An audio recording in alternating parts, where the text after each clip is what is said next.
This is the Book of Sussana, and it is a prologue to Daniel, found within the Greek Septuagint, a recording of the original Hebraic manuscripts.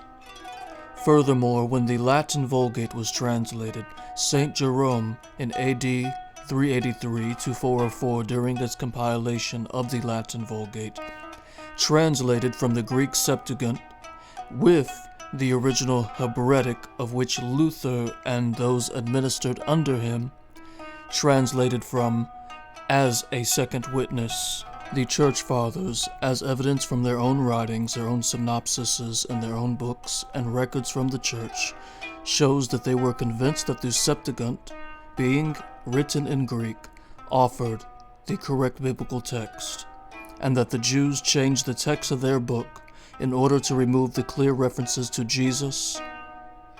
So Aquila, Symmachus, and Theodotion had no value. Now, I will begin with the Book of Sussana. Summary. 2 judges hide themselves in the garden of Sussana to have their pleasure of her, which when they could not obtain, they accuse and cause her to be condemned for adultery, which is death. But Daniel examineth the matter again, and findeth the 2 judges false. Chapter 1 in its entirety. There dwelt a man in Babylon called Joachim. He took a wife, whose name was Sussana, the daughter of Celsius, a very fair woman, and one that feared Yahweh. Her parents also were righteous, and taught their daughter according to the law of Moses. Now Joachim was a great rich man, and had a fair garden joined unto his house, and to him resorted the Jews, because he was more honorable than the other. The same year were appointed 2 of the ancients of the people to be judges, such as Yahweh spake of, that wickedness came from Babylon, from ancient judges, who seemed to govern the people. These kept much at Joachim's house, and all that had any suits in law came unto them. Now when the people departed away at noon, Sussana went into her husband's garden to walk. And the 2 elders saw her going in every day and walking, so that their lust was inflamed towards her. And they perverted their own mind, and turned away their eyes, that they might not look unto heaven, nor remember just judgments. And albeit they both were wounded with her love, yet durst not one shew another his grief. For they were ashamed to declare their lust, that they desired to have do with her. Yet they watched diligently from day to see her. And the one said to another, Let us now go home, for it is dinner time. So when they were gone out, they parted the one from another, and turning back again, they came to the same place. And after that, they had asked one another the cause. They acknowledged their lust. Then appointed they a time both together, when they might find her alone. And it fell out, as they watched a fit time, she went in, as before, as yesterday, and the day before, with 2 maids only, and she was desirous to wash herself in the garden, for it was hot. And there was nobody there, save the 2 elders, that had hid themselves, and watched her. Then she said to her maids, Bring me oil and washing bowls, and shut the garden doors, that I may wash me.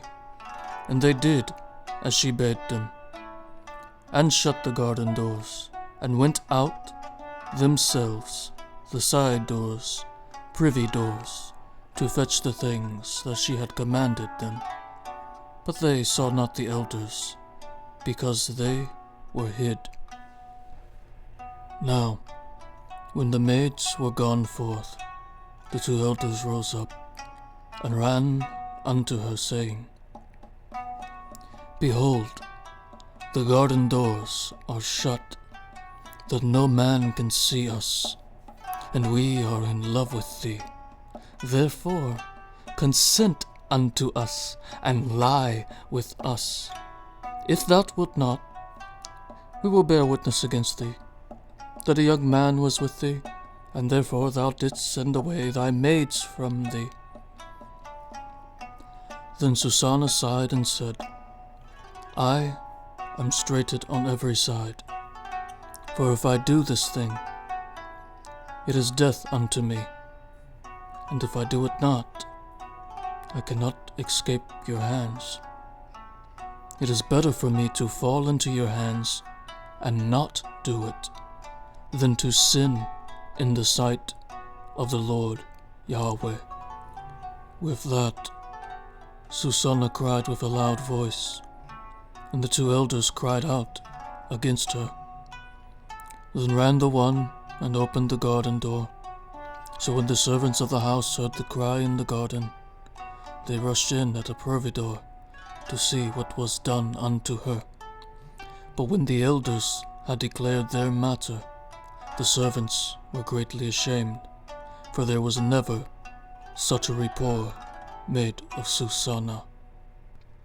And it came to pass the next day, when the people were assembled to her husband Joachim, the 2 elders came also full of mischievous imagination against Sussana, to put her to death, and said before the people, Send for Sussana, daughter of Chelcias, Joachim's wife. And so they sent. So she came with her father and mother, her children, and all her kindred. Now, Sussana was a very delicate woman, and beauteous to behold, and these wicked men commanded to uncover her face, for she was covered, that they might be filled with her beauty. Therefore her friends and all that saw her wept. Then the 2 elders stood up in the midst of the people, and laid their hands upon her head. And she, weeping, looked up towards heaven, for her heart trusted in Yahweh. And the elders said, As we walked in the garden alone, this woman came in with 2 maids and shut the garden doors, and sent the maids away. Then a young man, who there was hid, came unto her and lay with her, that we that stood in a corner of the garden, seeing this wickedness, ran unto them. And when we saw them together, the man we could not hold, for he was stronger than we, and opened the door and leapt out. But having taken this woman, we asked who the young man was, but she would not tell us. These things do we testify. Then the assembly believed them, as those that were the elders and judges of the people. So they condemned her to death. Then Sussana cried out with a loud voice and said, O everlasting God, that knowest the secrets, and knowest all things before they be, thou knowest that they have borne false witness against me, and behold, I must die. Whereas I never did such things, as these men have maliciously invented against me. And Yahweh heard her voice. Therefore, when she was led to be put to death, Yahweh raised up the Holy Spirit of a young youth, whose name was Daniel, who cried with a loud voice, I am clear fro the blood of this woman.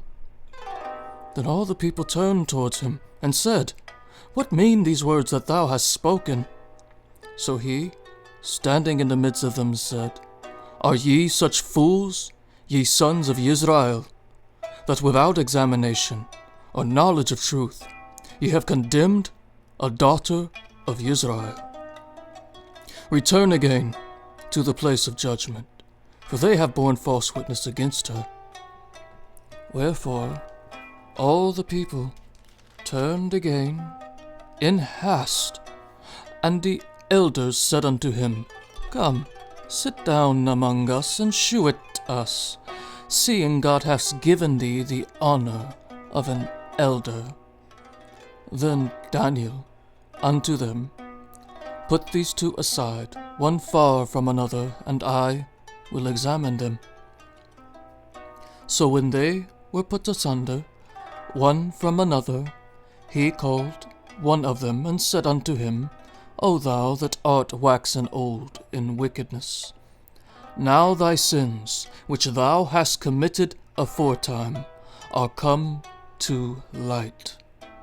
For thou hast pronounced false judgment, and hast condemned the innocent, and hast let the guilty go free. Albeit the Lord Yahweh saith, The innocent and righteous shalt thou not slay. Now then, if thou hast seen her, tell me, under what tree sawest thou them accompanying together? Who answered, Under a limstick tree, also translated as mastic tree. And Daniel said, Very well, thou hast lied against thine own head. For even now the angel of God hath received the sentence of God to cut thee in two. So he put them aside, and commanded to bring the other, and said unto them, O thou seed of Canaan, and not of Judah, beauty hath deceived thee, and lust hath perverted thine heart. Thus have ye dealt with the daughters of Israel, and they for fear companied you. But the daughter of Judah would not abide your wickedness. Now therefore, tell me, under what tree didst thou take them companying together? Who answered, Under a holm tree, also translated as an oak tree. Then Daniel unto him, Well, thou hast also lied against thine own head, for the angel of God waiteth with this sword to cut thee in two, that he may destroy you. With that all the assembly cried out with a loud voice, and praised God who saveth them that trust in him. And they arose against the two elders, for Daniel had convicted them of false witness by their own tongue. And according to the law of Moses, they did unto them in such sort as they maliciously intended to do to their neighbor, and they put them to death. Thus the innocent blood was saved the same day. Therefore Chelcias and his wife praised God for their daughter Sussana with Joachim her husband, and all the kindred, because there was no dishonesty found in her. From that day forth was Daniel had in great reputation in the sight of the people. This concludes the prologue of Daniel. It will be placed within a playlist for the Book of Daniel.